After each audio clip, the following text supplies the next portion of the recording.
अस्सलाम वालेकुम dear students, हमने फर्स्ट ईयर की कंप्यूटर साइंस का चैप्टर नंबर 2 स्टार्ट किया हुआ है पाइथन प्रोग्रामिंग। इस लेक्चर के अंदर हम स्टार्ट कर रहे हैं section number 2.4 control structures. Control structures का हम यहाँ पे सेक्शन देख रहे हैं और उसके बाद यहाँ पे हमारे पास इस लेक्चर के अंदर जो हमारा मेन टॉपिक है वो है इफ़ स्टेटमेंट। ठीक है, ये हमने यहाँ पे देखना है कि जो इफ़ स्टेटमेंट है ये क्या होती है। तो इफ़ स्टेटमेंट देखने से पहले ऊपर हमारे पास जो चीज़ें लिखी हुई हम इनको देखेंगे, उसके बाद हम इंशाल्लाह इफ़ स्टेटमेंट को स्टार्ट करेंगे। इफ़ स्टेटमेंट के अंदर मैं आपको ये समझाऊंगा कि हमारे पास जो इफ़ स्टेटमेंट है इसका सिंटैक्स क्या है, किस तरह से हमने अपने कोड के अंदर इफ़ स्टेटमेंट्स लिखनी होती हैं। जैसे यहाँ पे आपको नज़र आ रहा है कि हमारे पास एक इफ़ स्टेटमेंट है। ठीक है जी, तो यहाँ पर हम देखेंगे कि इफ़ स्टेटमेंट हम कैसे लिखते हैं और उसके बाद हम इस कोड को यहाँ पे रन करके भी देखेंगे और इसकी जो डिफरेंट वेरिएशंस हो सकती हैं वो भी मैं आपको यहाँ पे रन करके प्रैक्टिकली समझा दूँगा। तो स्टार्ट करते हैं जब इसको। यहाँ से हमारा सेक्शन स्टार्ट हो रहा है 2.4 control structures. In programming we often need to control the flow of our program. Programming के अंदर हमें अक्सर ज़रूरत होती है कि हम अपने प्रोग्राम का जो फ्लो है उसको कंट्रोल करें, कि हमारा जो प्रोग्राम है ये कैसे आगे रन करेगा या किस तरह से आगे बढ़ेगा, हमें इस चीज़ को कंट्रोल करना होता है। किस बुनियाद पर कंट्रोल करना होता है? Based on different conditions. मुख्तलिफ़ कंडीशंस की बुनियाद के ऊपर हमें अपने प्रोग्राम का जो फ़्लो है वो कंट्रोल करना होता है, या फिर और repeat certain actions multiple times, या फिर हमें कई बार एक ही काम को या मखसूस कामों को रिपीट करना पड़ता है। ठीक है, यहाँ पे हमने दो चीज़ें देखी हैं, ज़रा इसको नोट करें। We often need to control the flow of our program based on different conditions. एक हमारे पास ये सिचुएशन है कि हमें मुख्तलिफ कंडीशंस की बुनियाद के ऊपर हमारा जो प्रोग्राम है उसकी फ़्लो को कंट्रोल करना पड़ता है, या फिर हमारे पास मखसूस तरह के एक्शंस होते हैं जिनको हमें मल्टीपल टाइम्स यानी कि एक से ज़्यादा दफ़ा हमें रिपीट करना पड़ता है। ये दो तरह के हमारे पास से कंट्रोल स्ट्रक्चर्स हैं। There are two main types of control structures, decision making या फिर लूपिंग। दो तरह के हमारे पास कंट्रोल स्ट्रक्चर्स हैं, डिसीजन मेकिंग और लूपिंग। डिसीजन मेकिंग हम इस लेक्चर के अंदर स्टार्ट कर रहे हैं। यहाँ पे हमारे पास डिसीजन मेकिंग है। यहाँ पे हम डिसीजन लेते हैं डिफरेंट कंडीशंस की बेस के ऊपर, कि जब हमारे पास कंडीशन ट्रू होगी तो फिर हम ये करेंगे, फॉल्स होगी तो फिर ये करेंगे। यानी कि जो आपके पास प्रोग्राम है उसके ऊपर होता है एक ब्लॉक ऑफ कोड। अगर आपके पास कंडीशन ट्रू होती है तो एक ब्लॉक ऑफ कोड रन होता है, फॉल्स होती है तो दूसरा ब्लॉक ऑफ कोड रन होता है। इसकी डिफरेंट वेरिएशंस होती हैं, जिसे आप इफ स्टेटमेंट कहते हैं, इफ एल्स कहते हैं, इफ एल्स कहते हैं। ये डिफरेंट हमारे पास स्टेटमेंट्स की टाइप्स हैं। ये सारी हम यहाँ पे एक एक लेक्चर के अंदर देखेंगे। तो ये हमारे पास डिसीजन मेकिंग होगी जिसके अंदर हम इफ स्टेटमेंट्स देखेंगे, जिनके अंदर इफ होगा। ये हमारे पास डिफरेंट टाइप के स्टेटमेंट्स हैं और यहाँ पे हम स्टेटमेंट्स के ट्रू या फॉल्स होने की बेस के ऊपर डिसीजन करेंगे कि जो हमारा प्रोग्राम है उसका कौन सा ब्लॉक जो है वो रन होगा। उसके बाद नेक्स्ट हमारे पास है लूपिंग। जो हमारे पास लूपिंग है इसके अंदर हमारे पास दो तरह के लूप्स हैं, वाइल लूप और उसके बाद हमारे पास है फॉर लूप। इसको हम इसके बाद अब स्टार्ट करेंगे नेक्स्ट लेक्चर्स के अंदर। जब हम लूपिंग वाला टॉपिक स्टार्ट करेंगे तो दो तरह के लूप्स हैं, इनको वहाँ पे देखेंगे। लूपिंग के अंदर हम ये करते हैं कि हम एक काम को बार बार करते हैं। ठीक है, एक से ज़्यादा दफ़ा जब किसी काम को हम रिपीट करते हैं तो हम कहते हैं कि हम लूप के अंदर काम करें। तो लूप के अंदर हमने कैसे काम करें और ये क्यों हमारे लिए हेल्पफुल है, काफ़ी इंपॉर्टेंट कंसेप्ट है और काफ़ी हेल्पफुल भी है। तो वहाँ पर जब उन लेक्चर्स के अंदर लूपिंग का हम कंसेप्ट देखेंगे तो दोनों लूप्स को हम इंशाल्लाह 1 बाय 1 देख लेंगे। एक लेक्चर के अंदर हम कवर कर लेंगे वाइल लूप को और उसके बाद एक लेक्चर के अंदर हम इंशाल्लाह कवर कर लेंगे फॉर लूप को। तो यहाँ पे हमारे पास जो है वो डिसीजन मेकिंग है, इसको हम स्टार्ट करते हैं। यहाँ से ये स्टार्ट हो रहा है। Decision making in programming allows the program to choose different actions based on conditions. अब कंडीशंस की बुनियाद के ऊपर जो डिसीजन मेकिंग है ये अलाउ करती है कि जो प्रोग्राम है वो डिफरेंट एक्शंस जो है उनको चूज़ करें। डिफरेंट एक्शंस को चूज़ करने का मतलब ये है, और कंडीशंस की बुनियाद के ऊपर डिफरेंट एक्शंस को चूज़ करने का मतलब ये है कि जो कंडीशंस हैं इनके ट्रू और फॉल्स होने की बुनियाद के ऊपर आप डिफरेंट एक्शंस को चूज़ करते हैं। आप स्टार्ट के अंदर एक कंडीशन स्पेसिफाई करते हैं, उसके बाद आप कहते हैं कि कंडीशन ट्रू अगर हुई तो फिर हम ये काम करेंगे, कंडीशन अगर फॉल्स हुई तो फिर हम ये काम करेंगे। ठीक है, तो ये चीज़ें हम यहाँ पर देखते हैं। Python provides a variety of conditional statements. अब जो पाइथन है इसके अंदर कंडीशनल स्टेटमेंट्स की एक वैरायटी है, काफ़ी तरह की कंडीशनल स्टेटमेंट्स हैं टू इम्प्लीमेंट डिसीजन मेकिंग, जिनके ज़रिए हम डिसीजन मेकिंग जो है इसको इम्प्लीमेंट करते हैं, डिसीजन मेकिंग के ऊपर हम अमल दरामद करते हैं। तो यहाँ पे हमारे पास है जी इफ़ स्टेटमेंट, ये हमने इस लेक्चर के अंदर देखनी है। हम देखना है कि किस तरह से हमने इफ़ स्टेटमेंट की हेल्प से डिसीजन मेकिंग करनी है। The if statement allows us to make decisions based on conditions. अब जो इफ़ स्टेटमेंट है ये हमें अलाउ करती है कि हम डिसीजंस लें बेस्ड ऑन कंडीशंस की बुनियाद के ऊपर। अब किस तरह से डिसीजन होता है वो अब यहाँ पे लिखा हुआ है। If the condition is true, अगर कंडीशन ट्रू होती है, it runs a block of code, तो कोड का एक ब्लॉक जो है वो रन होता है, ठीक है। यानी कि जो कोड है उसकी कुछ लाइंस होती हैं जो कि इफ़ कंडीशन से नीचे लिखी होती हैं, जो इफ़ कंडीशन से डायरेक्टली नीचे लाइंस लिखी होती हैं वो लाइंस यहाँ पे रन होती है। वो किस तरह से लाइंस इसके जो नीचे लिखी होती हैं वो रन होती हैं, वो अब यहाँ पे इसके सिंटैक्स के अंदर हम देखेंगे कि इसके अंदर कुछ ऐसी लाइंस हो सकती हैं जो कि इफ़ कंडीशन के ट्रू होने पर रन होंगी, लेकिन उनके नीचे कुछ ऐसी भी लाइंस हो सकती हैं उनका इफ़ कंडीशन के साथ कोई ताल्लुक ही ना हो, तो वो लाइंस कैसे लिखी जाती हैं और इफ़ कंडीशन से रिलेटेड लाइंस कैसे लिखी जाती है ये अब इंशाल्लाह इसके हम सिंटैक्स के अंदर अभी देखते हैं आगे। तो यहाँ पे देखिए हमारे पास if the condition is true, अगर कंडीशन ट्रू है, it runs a block of code, तो ये जो कोड है उसका ये ब्लॉक जो है वो रन होता है। यहाँ पे हमारे पास है सिंटैक्स ऑफ इफ़ स्टेटमेंट। अब यहाँ पे हमारे पास इफ़ स्टेटमेंट का सिंटैक्स, यहाँ पे थोड़ा मिस प्रिंट है, प्रिंटिंग के अंदर थोड़ी सी चीज़ें ऊपर नीचे हो गई हैं, तो मैं आपको ये ठीक करके बता देता हूँ। यहाँ पे हमारे पास इफ़ कंडीशन नहीं है, आपने इसको यहाँ से कंसिडर करना है। इफ़ कंडीशन है जी आपके पास सबसे पहले, यहाँ पे आपके पास सबसे पहले आपने इफ़ लिखना है, ठीक है। जब आप इफ़ लिखेंगे तो इसका मतलब यह है कि इफ़ कंडीशन आप यहाँ पे अप्लाई करवा रहे हैं, तो आपने सबसे पहले इफ़ लिखना है, इफ़ का आपने आई छोटा लिखना है और एफ भी आपने छोटा लिखना है। इफ़ लिख के उसके बाद जो आपकी कंडीशन है वो आपने आगे लिख देनी है और उसके बाद आपने कॉलन लाजमी लगाना है। जब तक कॉलन नहीं लगाएंगे तो ये इफ़ कंडीशन जो है ये तसव्वुर नहीं होगी। इफ़ लिखना है सबसे पहले, उसके बाद जो कंडीशन है वो लिखनी है, यानी कि ट्रू या फॉल्स हो सकती है कंडीशन, उसके बाद आपने आगे लिखना है कॉलन। तो ये आपकी इफ़ कंडीशन जो है उसका सिंटैक्स जो है वो आपने यहाँ तक इसको फॉलो कर लिया। आगे आपने सिंटैक्स इस तरह से फॉलो करना है। आगे आपके पास है code to run if the condition is true. अब आपने इसके नीचे वो कोड लिखना है जिसको आपने चलाना है जब कंडीशन ट्रू हो, ठीक है जी। Code to run if the condition is true, यानी कि जो आपके पास इफ़ कंडीशन इसके डायरेक्टली नीचे आपने कोड की वो लाइंस लिखनी है जो कि रन होंगी उस वक्त जब आपकी कंडीशन होगी ट्रू, ठीक है जी। अगर फॉल्स होगी तो फिर कुछ भी नहीं होगा, ट्रू होगी तो फिर नीचे आप यहाँ पे जो लाइंस लिखेंगे वो यहाँ पे रन होगी, ठीक है। अब वो लाइंस आपने कैसे लिखनी है वो हम यहाँ पे इंशाल्लाह प्रैक्टिकल इसको देखेंगे। एग्जाम्पल ये हमारे पास, if the temperature is above 30 degrees we print a message. अगर हमारे पास टेम्परेचर 30 डिग्री से ज़्यादा होगा, अब यहाँ पे हमने एक इफ़ कंडीशन अप्लाई करनी है, उसके अंदर वो इफ़ कंडीशन ट्रू तब होगी जब हमारा टेम्परेचर 30 डिग्री से ज़्यादा हो। अगर 30 डिग्री से ज़्यादा होगा तो फिर हम एक मैसेज जो है वो प्रिंट करवाएंगे। यहाँ पे हमारे पास जो कोड है, इस कोड के अंदर अगर आप देखें तो यहाँ पे हमारे पास इफ़ कंडीशन इस्तेमाल की गई है। मैं आपको इसका जो ज़्यादा क्लियर सिंटैक्स है वो अब यहाँ से समझाता हूँ। यहाँ पे हमारे पास टेम्परेचर एक वेरिएबल डिक्लेयर किया हुआ है, उसकी वैल्यू जो है हमने उसको 35 असाइन कर दी है with the help of assignment operator. उसके बाद नेक्स्ट हमारे पास है जी इफ़, यहाँ पे इफ़ आ गया। उसके बाद नेक्स्ट हमारे पास है टेम्परेचर ग्रेटर देन 30 कॉलन। ये आपके पास इफ़ कंडीशन जो है यहाँ पे आ गई। इफ़ कंडीशन क्या है, इफ़ आपके पास ये कीवर्ड आ गया जो कि शो कर रहा है कि इसके बाद कंडीशन आएगी, और उसके बाद ये आपके पास कंडीशन है कॉलन से पहले वाली, इफ़ से आगे वाली और कॉलन से पहले वाले आपके पास है कंडीशन। ये कंडीशन है, ठीक है जी। इफ़ और उसके बाद ये कंडीशन और उसके बाद आपके पास है कॉलन, ये आपके पास आ गई इफ़ कंडीशन, ठीक है। अगर ये कंडीशन हो जाती है ट्रू, ये वाली जो इफ़ के आगे बात लिखी हुई है, तो उसके बाद जो इसके नीचे ये लाइन लिखी हुई है ये लाइन रन हो जाएगी, ठीक है। अगर ये बात हो जाती है गलत तो उसके बाद ये लाइन रन नहीं होगी। अब ये ठीक या गलत कैसे होगी, यहाँ पे देखिए आपके पास टेम्परेचर कितना है 35 है। यहाँ पे हम कह रहे हैं कि if temperature is greater than 30 then we print this message, ठीक है। तो इसका मतलब ये कि यहाँ पे कंडीशन ट्रू हो रही है क्योंकि हमारे पास जो टेम्परेचर है वो 35 है, वो 30 से ज़्यादा है, ठीक है जी। अब यहाँ पे देखें जो यहाँ पे टेम्परेचर की स्पेलिंग थे सेम उसी तरह से टेम्परेचर हमने यहाँ पे लिखा है, यानी कि ये जो आपके पास वेरिएबल था इसी वेरिएबल के ऊपर जो है वो कंडीशन यहाँ पे अप्लाई हो रही है। तो इस वेरिएबल के ऊपर हमने ये कंडीशन अप्लाई की कि अगर वेरिएबल की वैल्यू 30 से ज़्यादा होगी तो उसके बाद ये मैसेज है वो प्रिंट होगा। तो यहाँ पे वैल्यू इसकी एग्जैक्टली 30 से ज़्यादा है, वैल्यू इसकी 35 है, तो यहाँ पे ये मैसेज जो है नीचे वाला ये प्रिंट हो जाएगा। अब कब इस कंडीशन के ऊपर ये मैसेज डिपेंड करेगा, फिर जो भी लाइन नीचे लिखी है ये कब ये तसव्वुर होगा कि इफ़ कंडीशन के साथ ये रिलेटेड है, ये उस वक्त तसव्वुर होगा जब आप यहाँ पे स्पेस दे के लाइन थोड़ी आगे करके लिखेंगे, ठीक है जी। तो यहाँ पे देखें जो आपके पास टेम्परेचर है ये जहाँ से स्टार्ट हो रहा था, आपके पास ये इफ़ टेम्परेचर वाली जो अगली लाइन है ये भी उसी जगह से स्टार्ट हो रही थी, लेकिन आपके पास ये वाली जो लाइन है प्रिंट वाली लाइन ये उससे आगे करके यहाँ से स्टार्ट हो रही है स्पेस के बाद। तो अब यहाँ पे जब स्पेसेस दे के आगे लिखते हैं लाइंस तो इसका मतलब ये है कि ये जो आपने आगे करके लाइंस लिखी हैं ये लाइंस इस कंडीशन के साथ रिलेटेड है, ठीक है जी। इसको हम कहते हैं इंडेंटेशन। आपने यहाँ पे इंडेंटेशन दे के आगे करके लाइन लिख दी, तो इसका मतलब ये है कि ये जो लाइन है ये ब्लॉक ऑफ कोड है और ये इस कंडीशन के साथ है रिलेटेड।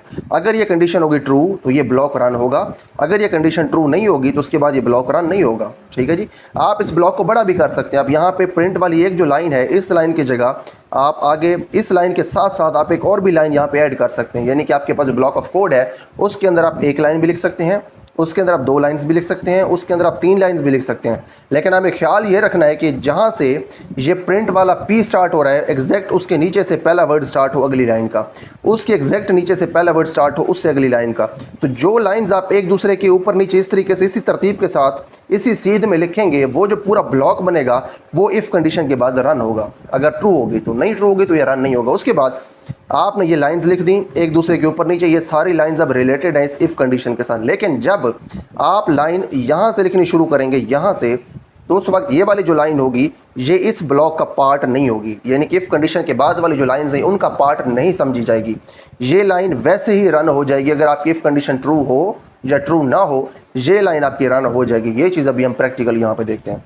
यहाँ पे तो देखिए उन्होंने वेरिएबल हमें खुद से पहले दे दिया था, इसको उन्होंने वैल्यू असाइन कर दी 35। यहाँ पे हम जो करेंगे इसकी आगे वेरिएशन, पहले तो यही मैं आपको रन करवा के दिखाऊंगा, उसके बाद जब हम इसकी एक वेरिएशन करेंगे तो वहाँ पे मैं आपको ये दिखाऊंगा कि हम यूज़र से भी इनपुट लेके उसके ऊपर इफ़ कंडीशन अप्लाई करवा सकते हैं। ठीक है जी, तो स्टार्ट करते हैं जब इसका प्रैक्टिकल। यहाँ पे देखिए हमारे पास सबसे पहले टेम्परेचर है,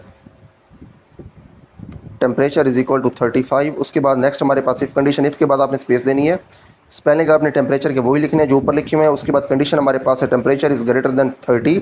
अब देखें यहाँ पे अगर मैं कॉलन इसके आगे नहीं लगाऊंगा, दो जो छोटे डॉट्स हैं वो अगर मैं नहीं लगाऊंगा तो ये इफ़ कंडीशन तस्वुर नहीं होगी। ठीक है, अब देखें यहाँ पे मैंने डॉट्स नहीं लगाए, कॉलन मैंने नहीं लगाया, जब मैं एंटर प्रेस करूँगा तो लाइन के स्टार्ट के ऊपर कर्सर आ गया। ठीक है, जब यहाँ पे इसका मतलब ये कि पाइथन ने अभी डिटेक्ट नहीं किया कि ये इफ़ कंडीशन है। लेकिन जैसे ही मैं यहाँ पे कॉलन लगाऊंगा तो उसके बाद होगा ये कि आपके पास जो इस वक्त कर्सर है वो इंडेंटेशन के बाद स्टार्ट हो रहा है। इंडेंटेशन आ गया यानी कि स्पेस आ गए दरमियान में, जब स्पेस आ गई तो इसका मतलब ये है कि यहाँ पे अब जो मैं लाइन लिखूंगा वो मेरी इफ़ स्टेटमेंट की लाइन है। ठीक है जी, प्रिंट, और प्रिंट ये क्या करवा रहे हैं, इन्वर्टेड कॉमर्स के अंदर लिख रहे हैं it is a hot day. ठीक है जी, अब टेम्परेचर हमारे पास है 35, कंडीशन क्या है, if temperature is greater than 30, अगर टेम्परेचर 30 से ज़्यादा है तो फिर हमने एक मैसेज शो करवाना है कि ये गर्म दिन है, it is a hot day. ठीक है जी, तो यहाँ पे टेम्परेचर क्योंकि 35 है, 30 से ज़्यादा है, तो फिर यहाँ पे ये ऑटोमेटिकली हमारा जो मैसेज है शो हो जाएगा, print it is a hot day, ये शो हो जाएगा। ये lens it is a hot day, ये हॉट डे है, ये शो हो गया क्योंकि हमारी कंडीशन हो गई ट्रू। अगर इस कंडीशन को हम फॉल्स करवा दें, कंडीशन फॉल्स हम कैसे करवा सकते हैं, हम कंडीशन फॉल्स उस वक्त करवा सकते हैं कि हम टेम्परेचर जो है उसको 30 से कम कर दें। ट्रू तो उस वक्त होगी ना जब टेम्परेचर हमारे पास जो वो 30 से ज़्यादा हो, हम इसको 30 से कम कर देते हैं, हम इसको 20 कर देते हैं टेम्परेचर को, टेम्परेचर की वैल्यू 20 हो गई। इफ़ कंडीशन क्या है, if temperature is greater than 30, अगर टेम्परेचर आपका 30 से ज़्यादा है तो उस वक्त आपने ये शो करवाना है print it is a hot day, कि ये हॉट डे है। लेकिन हमारा टेम्परेचर तो 20 है तो इसलिए ये मैसेज प्रिंट नहीं होना। ठीक है जी, तो कुछ भी यहाँ पे रन नहीं होगा। देखिए आपके पास जो यहाँ पे ये पोर्शन है जहाँ पे आपको रिजल्ट मिलता है वो जगह खाली है। ठीक है, तो इसका मतलब ये है कि हमारी कंडीशन जो है वो ट्रू नहीं हुई। उसके बाद आपको ये जो मैंने यहाँ पे बताया था कि आपने इफ़ कंडीशन के नीचे जो कुछ भी लिखना है वो आपने एक ही सीध के अंदर लिखना है, एक ही सेम इंडेंटेशन के साथ लिखना है, ताकि पता चले कि ये इफ़ कंडीशन जो है उसके साथ ये रिलेटेड है। तो इसका मतलब ये है, आपको मैं समझा दूँ यहाँ पे वही चीज़, आपके पास यहाँ पे अगर एक प्रिंट है तो उसके बाद अगेन देखिए आपके पास जो कर्सर है वो एग्जैक्ट प्रिंट के नीचे आ गया। यहाँ पे हम कुछ और भी प्रिंट करवा सकते हैं, print stay in your home. ठीक है जी, स्टे इन योर होम, अपने घर पे रहो क्योंकि गर्मी है। ठीक है, तो इसको भी हम लिख सकते हैं। अब दोनों चीज़ें प्रिंट होंगी अगर हमारी कंडीशन ट्रू हुई, लेकिन यहाँ पे हमारी जो कंडीशन है वो तो फॉल्स है। अब कंडीशन ट्रू करवाते हैं, कैसे ट्रू होगी कंडीशन, हम यहाँ पे 20 की जगह टेम्परेचर ले लेते हैं 31। अगेन हमारे पास जो टेम्परेचर है ये 30 से ज़्यादा हो गई तो कंडीशन ट्रू हो गई। अब ये दोनों चीज़ें प्रिंट होंगी। ठीक है जी,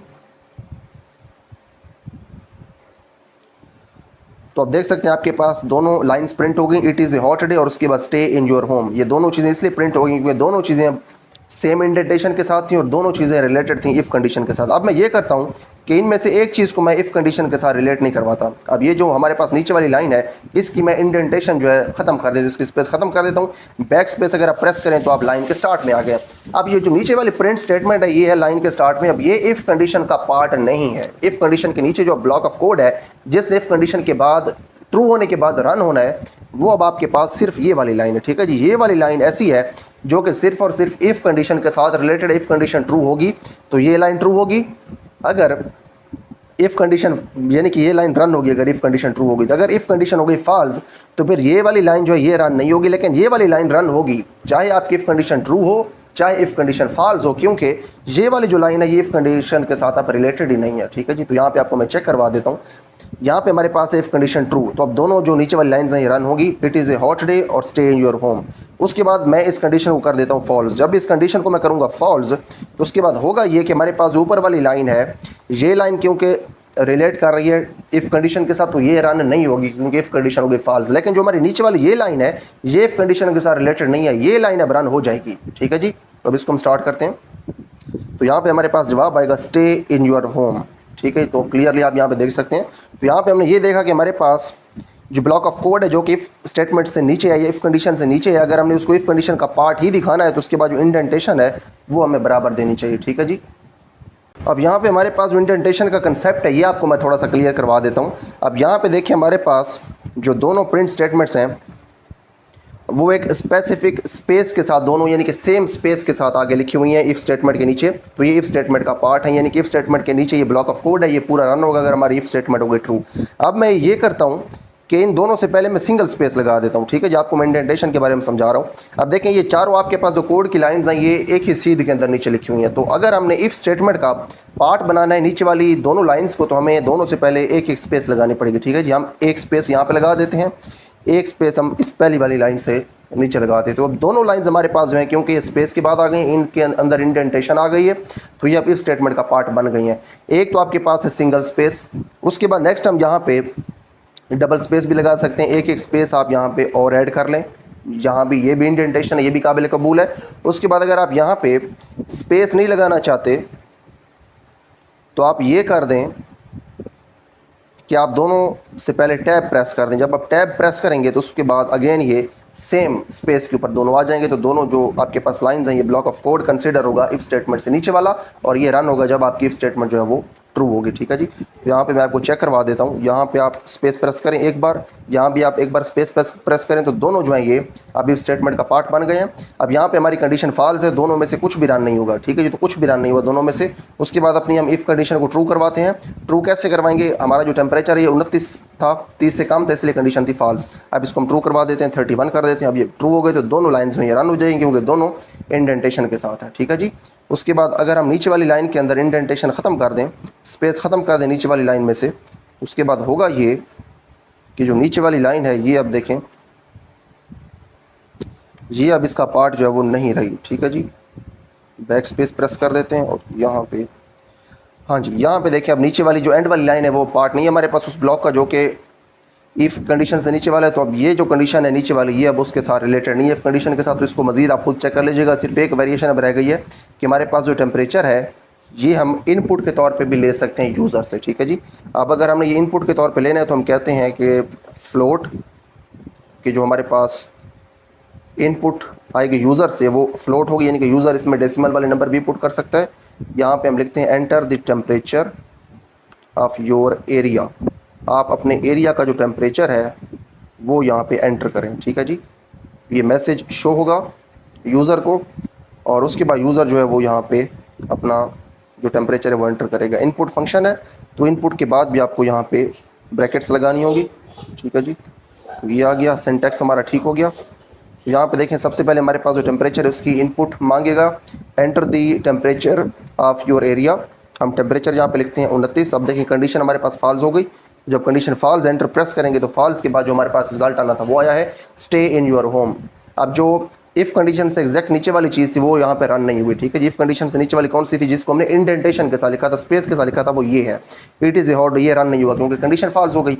तो हमारे पास जो ये लाइन थी ये क्योंकि इफ स्टेटमेंट के साथ रिलेटेड नहीं थी, मैंने इसमें से इंडेंटेशन ख़त्म कर दी थी, तो ये वाली लाइन जो है ये रन हो गई। तो हमारे पास यही लाइन वहाँ पर रन हुई है। उसके बाद हम इस टाइम कंडीशन को अब इस बार हम इसको ट्रू करेंगे। यहाँ पे हम 30 से ज़्यादा टेम्परेचर पुट करते हैं, 34 पुट कर देते हैं। तो अब जब मैं एंटर प्रेस करूँगा तो दोनों लाइंस यहाँ पे जो है वो रन होंगे। It is a hot day, ये it is a hot day वाली जो लाइन है ये रिलेटेड है इफ़ कंडीशन के साथ, तो ये इफ़ कंडीशन ट्रू है तो ये रन हो गई। उसके बाद नीचे हमारे पास स्टे इन योर होम, तो ये भी रन हो गई। ठीक है जी, तो यहाँ पे देखिए हमारे पास जो इफ़ कंडीशन का टॉपिक है ये कंप्लीट हो गया। यहाँ पे हमने इफ़ स्टेटमेंट से रिलेटेड काफ़ी सारी चीज़ें देख ली हैं। जो हमारे पास इफ़ स्टेटमेंट का सेंटेक्स है वो भी हमने क्लियर कर लिया, और जो हमारे पास इफ़ स्टेटमेंट की डिफरेंट वेरिएशंस हो सकती हैं ये भी हमने देख लिया कि क्या वेरिएशंस हो सकती है। और उसके बाद जो इंडेंटेशन है इसका क्या कंसेप्ट है ये भी हमने यहाँ पे डिटेल में देख लिया। उसके बाद नेक्स्ट हमारे पास है इफ़ एल्स स्टेटमेंट, इसको हम इंशाल्लाह हमारा जो नेक्स्ट लेक्चर होगा उसके अंदर स्टार्ट करेंगे।